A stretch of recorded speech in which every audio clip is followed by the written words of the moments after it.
being a formerly incarcerated person with 3 felony convictions who was sentenced as a prior and persistent career criminal, and now as, Dr. Stanley Andrisse, this endocrinologist scientist, professor at Howard University, formerly at Hopkins, have visiting professorships at Georgetown University and Imperial College in London.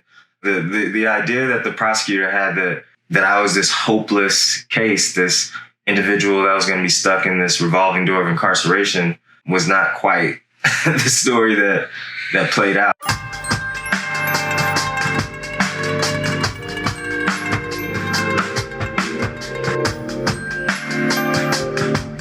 Well, thanks for coming and visiting with me this morning. I know you're really busy here at the National Conference for Higher Education in Prison. All of the guys that I was talking to, all of you are just running wild, organizing, doing presentations, trying to keep things together. Yeah. So it means a lot that you came and spoke with me. I saw a video of you on an interview years ago that was just on local television. Yeah. And I got that off of YouTube, and I just started playing it for our students. At that time, I worked for a bachelor's degree program for men with long-term sentences. So life, 5 life sentences. But some of them had like 30, 40 years. They'd be out in 10 or 15. And so I used to play that video. And then I heard about Reginald Betts and some others just as inspiration. Yeah. What I didn't have when I got out 15 years ago is what you have done and so many others have done with this conference. Right. With FICGN. Right. A place to plug guys in and women when they want to pursue higher education or just a professional career upon release. Right. If you could say a little bit about your book that was just recently published. Yeah. There's a lot of people who publish books. They might go the self-publishing route or something like that. But yours was actually done through Simon & Schuster and Post Hill Press. Yeah. From prison cells to PhD, never too late to do good. Yep. Yeah. So you want to say a little bit about that? Sure. So first, just thank you. It's I do a lot of like interviews and things like that, but it feels so much more relaxed and comfortable when I know the person is a formerly incarcerated person. It's very always a little different when like journalists pry into your life and they've never sat in your shoes before. So I just appreciate you, and just wanted to thank you. And the book, interestingly, as I'm walking, we're at the National Conference for Higher Education in Prison. I'm doing some book signings. I actually got, I signed 50 books yesterday. I brought 100 with me.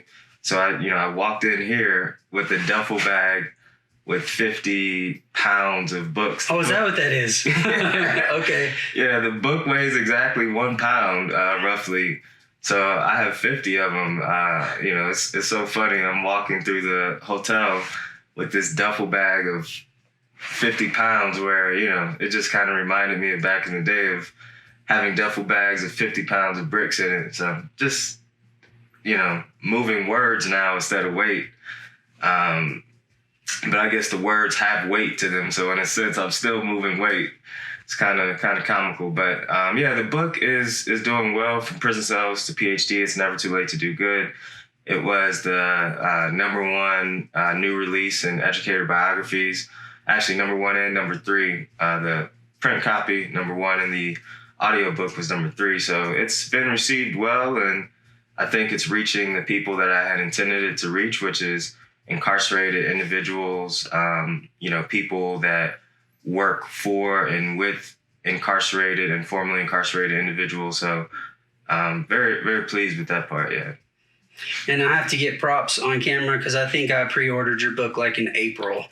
So whenever you first mentioned it, and then I saw who it was published by, and I was like, oh, this is for real. This is like square business. So I did a pre-order back in, I want to say it was like April. Thank you. And then I got the audiobook too because I drive a lot. Thank you. Well, I hope it's a relaxed situation. The hotel worked out nicely, but you're right. It is different when you're talking to somebody who has had those same experiences.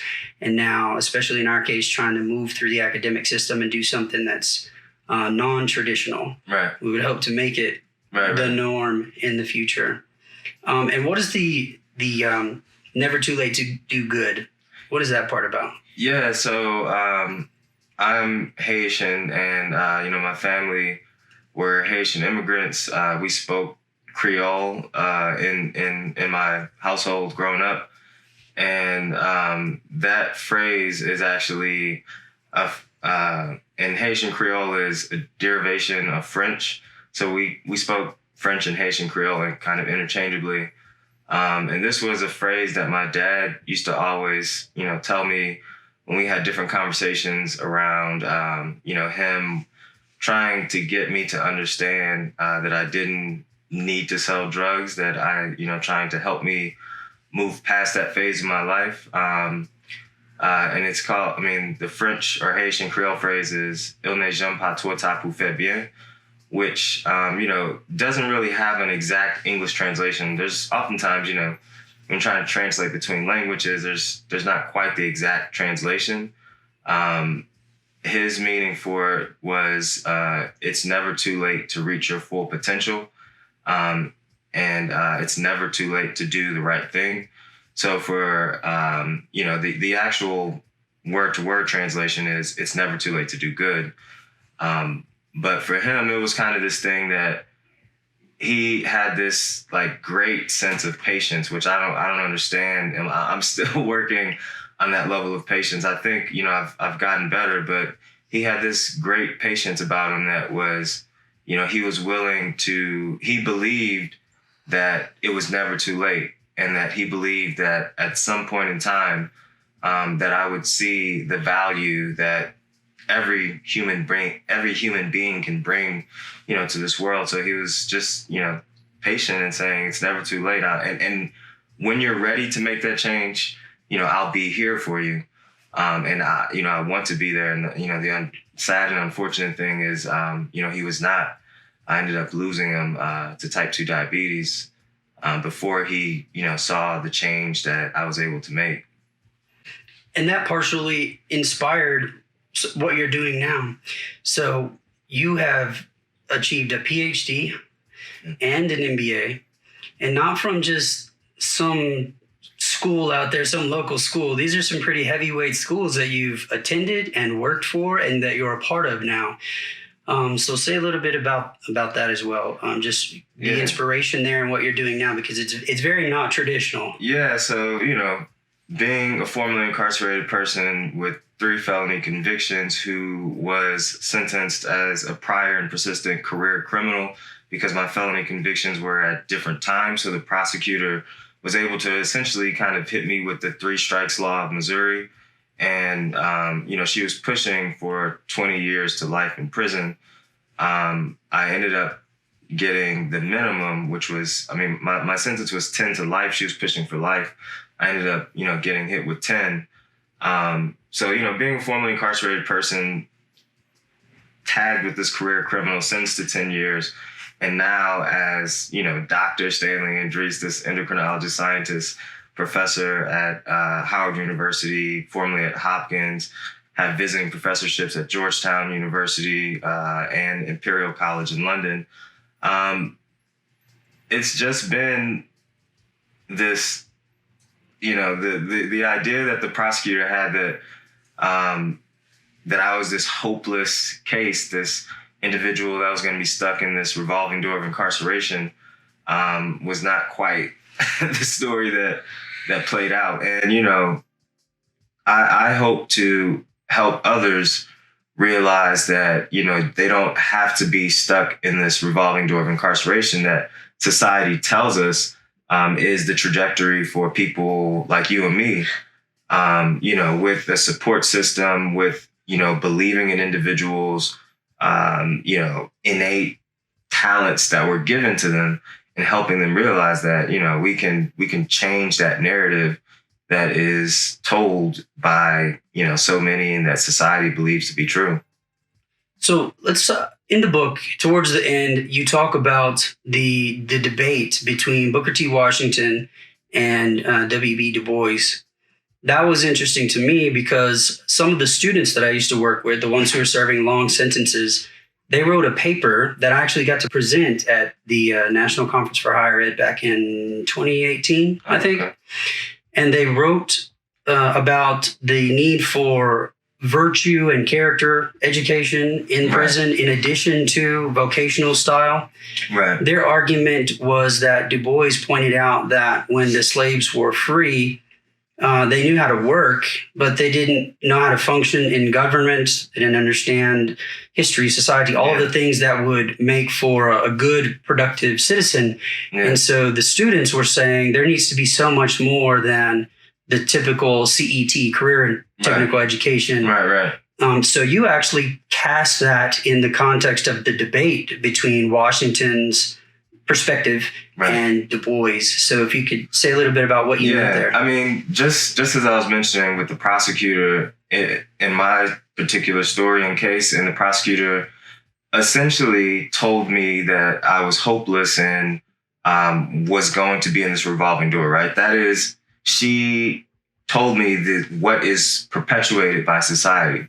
You know, society has this, you know, what are we to do with formerly incarcerated people that are coming back to society, right? Most of society believes that they need to get the types of jobs that you were just mentioning. And it's crazy to me that, you know, that we're still in the same conversation 120 years after Du Bois and Washington, who were talking about slaves. And, you know, the fact that they were talking about slaves and we're still talking about, in a sense, slaves. Similar, yeah. 120 years later, and we still think that we don't need to educate this group of individuals, right? And it's as was the conversation then, and as with what you just pointed out and what your students pointed out, if we are to go that route, and you know, I lean on the side of Du Bois that we should educate individuals. As was mentioned, you know, how are we going to get to positions of power and leadership and influence if we don't learn how to integrate ourselves into systems, into governments, into you know, the educational academy and CEO level positions? Will just continually be in this lower caste, right? Yeah. And, you know, in the book I make, you know, I call it the case for, you know, workforce development. And there is clearly a strong case made in that, you know, you can get a living wage, you can kind of get employment a little bit quicker. You can support a family on the different types of salaries that some programs offer. Many don't offer a salary that really could support a family. Right. But, you know, some do. But it's not a place, it's not helping the person move to a place of leadership, power, influence, resources to go back and help more people or to integrate themselves or, you know, or to be in society the way that the people that are saying don't get education are in society. Yeah. So, yeah, it's a big problem to me that we're not trying to help people see their innate talents is the other thing.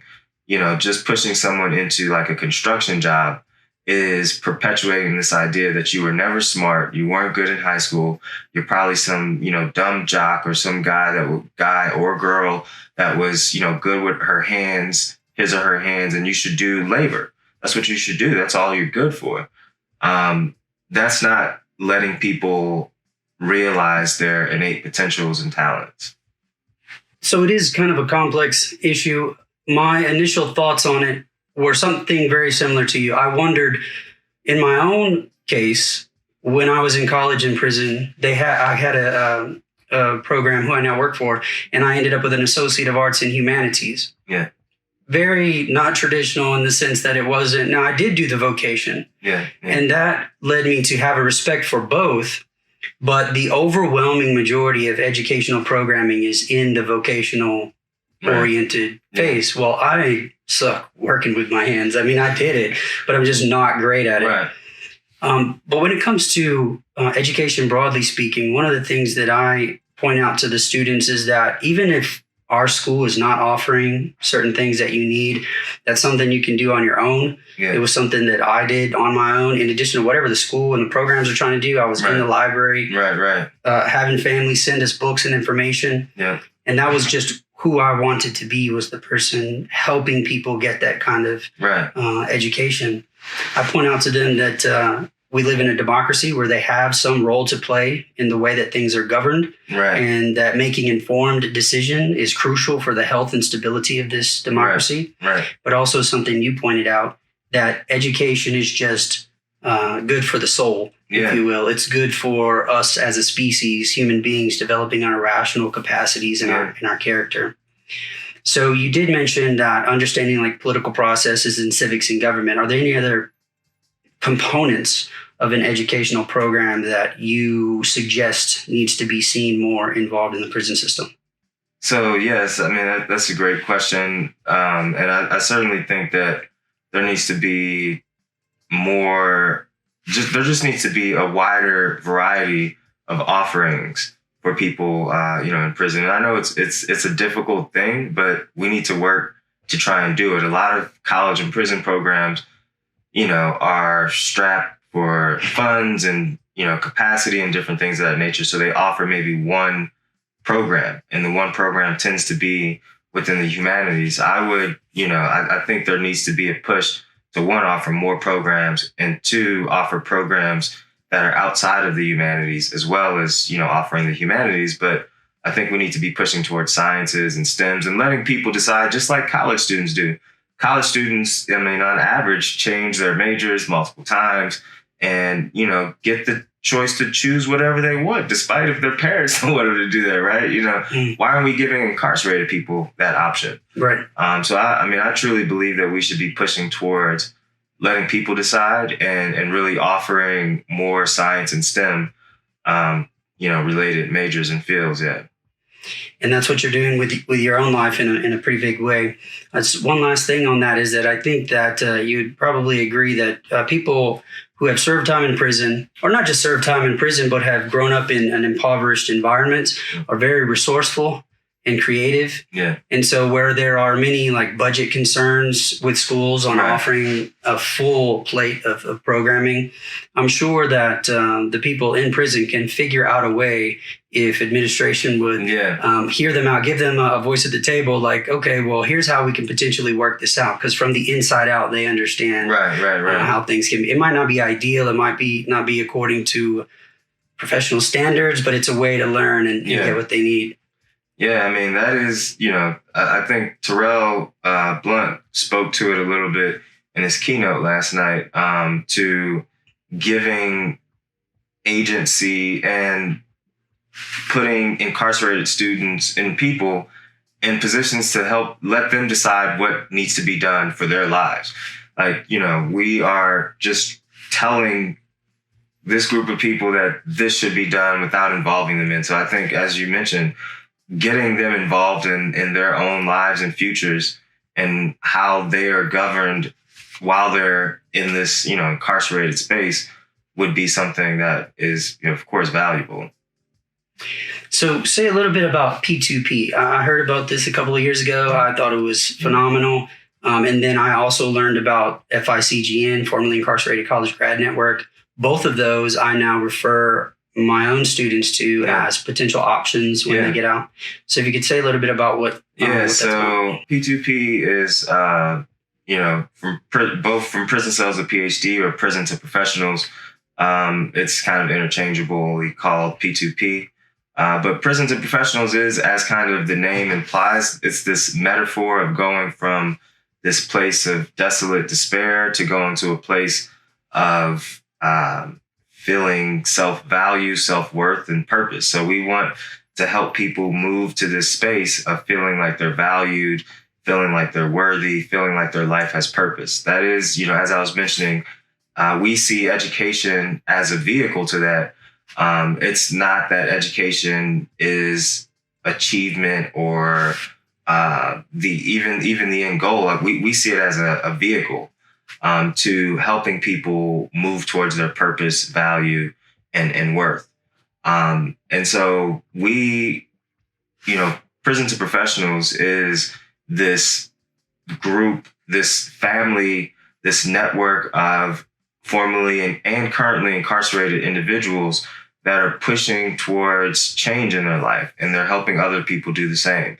So we have a number, we provide scholarships, we provide different tangible things such as, we've just started a summer research program for people.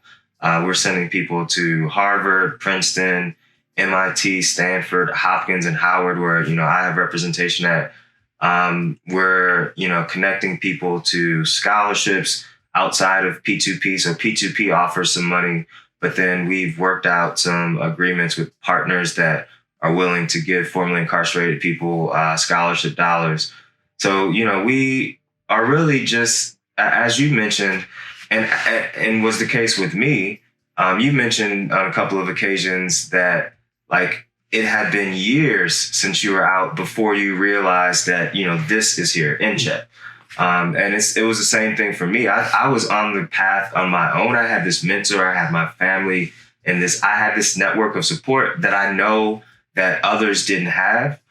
So, in my head, as I was, building and having the vision to start P2P, it was very much focused on my own experience and knowing and seeing others that didn't have the kind of support and mentorship that I had, and what their results were and what my results were. So I wanted to recreate this. If you just give people support and a little bit of mentorship, their innate talents will come out. And so that was the vision behind P2P. But what I realized is that so many people are doing this alone. And so now we've created this family where you don't have to do it alone. You can have that support to, push forward and believe, it's not this fantasy. Like some people have this dream almost of wanting to do something, but it lives in this dream world because they've never seen a person who's been to prison do that. So we are showing people that you can do that, whatever that is. We help them figure out how to do it. Yeah. There's so much to say there. First of all, I'm jealous because I just decided in prison, I want to be like the Socratic midwife. Socrates said he just helped. We didn't even get to you reading the Republic as a teenager. I wish we could have gone there. Socrates just said he's like a midwife. He just wants to help the students get where they need to go. And that's how I envision myself. I just want to provide good resources as opposed to the propaganda and the stuff that circulates in prison to help them do that. And it was just on my own. It was something I felt like I needed to get good credentials so that people would hear me when I came back in. And so when I connected here with all of you guys, it's like, man, there's a bunch of people that have been doing this independently. Yeah. And now we're coming together. So I think it's great. And every time when you mention those Ivy League universities, I'm like, damn, if I would have heard about this 5 years earlier. Yeah, I know. And I think we're in such a different space than we were 3 years ago, 5 years ago, definitely 10 years ago. Yeah, you sound like you're exponentially increasing. Exactly. We're moving at a pretty fast pace now with, connecting to people and helping people change their own personal narrative, but also helping change this societal narrative of what I, mentioned that the prosecutor felt was going to be my story. She believed that because, a lot of Black people that come from the neighborhoods that I come from, that is their story. So that's what she kind of perpetuated. That's all that you can do. So we are helping change. You are helping change. We, the people at this conference, are helping change that narrative. And it's exciting to kind of, this is my favorite conference because it's just exciting to be amongst people like you and, everyone that we're interacting with. It's just incredible. It really is great work. And we are moving kind of in this exponential pace. Yeah. Well, to me, you guys are the superstars. You and Noel and Terrell. When Terrell told me he had a degree from Rutgers, I'm a philosophy guy. Rutgers is number one for philosophy. Yeah. I was like, oh my gosh, why didn't I go to jail in New Jersey?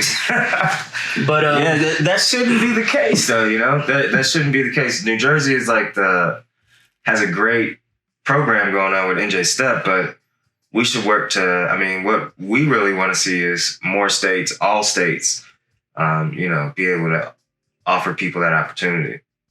So last question, kind of pivot in a totally different direction. You did talk about your family. You had strong family connections and bonds growing up. Your parents sounded amazing to me. They grounded you and made you read The Republic. So there's a lot of family connection there.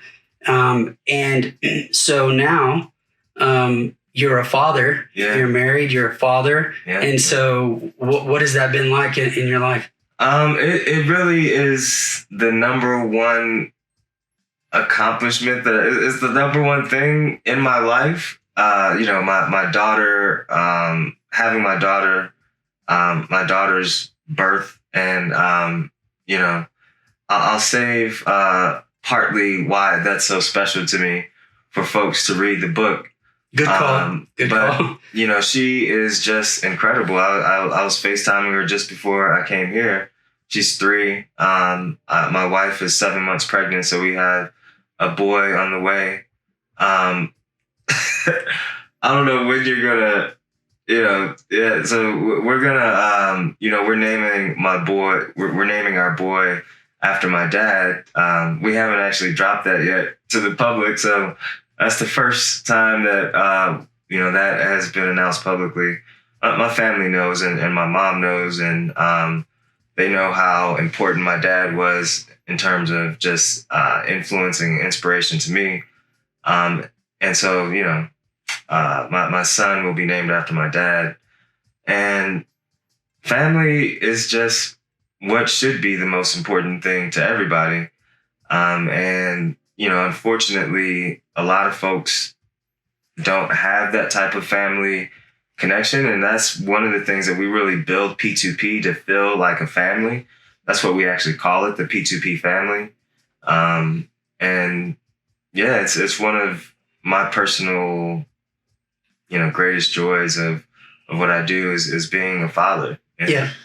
Well, I do like to point that out, that having the label of ex-convict, ex-offender, all of the various labels that we might have loses sight of the fact that we're sons, fathers, right, brothers. Right. And in our case, we've made the conscious effort for years now to be productive at that, being a family man, being a great citizen. Well, thanks for coming by. And that's the other thing is you can't tell your story without bringing up your dad. Like in my case and many other cases, the father didn't play a huge role, but in your case, you can't tell your story and all that you're doing without bringing up your dad. So that's pretty awesome. Thank you. Well, thanks for coming out to visit. I know you're really busy. But it's been great. Thank you.